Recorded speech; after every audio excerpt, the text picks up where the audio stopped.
முதல்ல வாட்ஸ்அப்ல ஒரு குரூப் ஓபன் பண்ணேன். எல்லாம் போற வர இடத்துல எல்லா பொருளையும் போட்டு போயிடறானோ. துணி துவைக்க போனா துவைச்சிட்டு வந்து அப்படியே அங்கனக்குள்ளே வாளியை போட்டுறானோ. சாப்பிட்ட இடத்துல அப்படியே பிளேட்டை போட்டு போயிடறானோ. முதல்ல வாட்ஸ்அப் குரூப் ஒன்று ஓபன் பண்ணேன். ஓபன் பண்ணி அதில் வச்சு திட்டினாதான் கரெக்டா இருக்கு.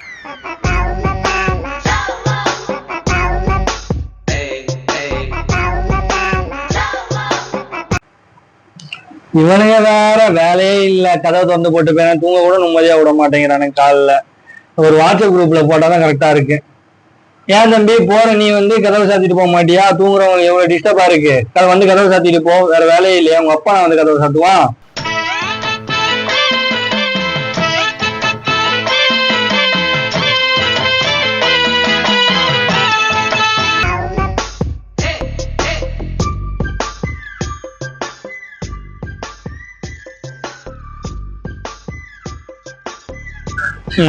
வாய்ஸ் மெசேஜ் போட்டுருக்கோம்.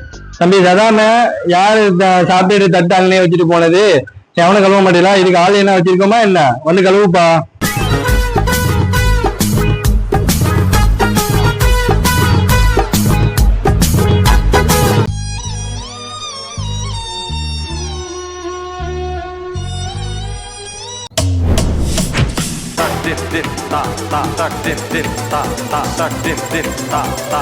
தம்பி நிவீனே, என்ன பாத்ரூம் கதவை க்ளோஸ் பண்ணாம போயிட்டா? நான் எழுந்து வந்து க்ளோஸ் பண்ணணுமோ? அவனுக்கு என்னென்ன வேலை இருக்கு, நீ ஒரு வேலையை வச்சுட்டு போறியப்பா.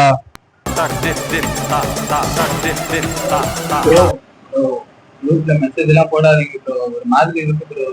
கூட உள்ளவங்க எல்லாம் கேக்குறாங்க, அப்பா எடுத்துப்பாங்க ப்ரோ.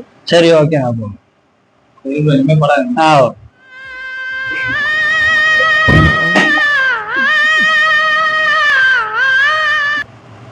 அவன் வேலையை கரெக்டா பண்ணிருந்தீங்கன்னா ஏன்டா வந்து என்று சொல்ல போறீங்க? வக்கனையா அவன் வேலையை பண்ண மாட்டேங்கிறீங்க. என்கிட்ட மட்டும் கம்ப்ளைண்ட் மட்டும் கரெக்டா வந்து பண்றீங்க.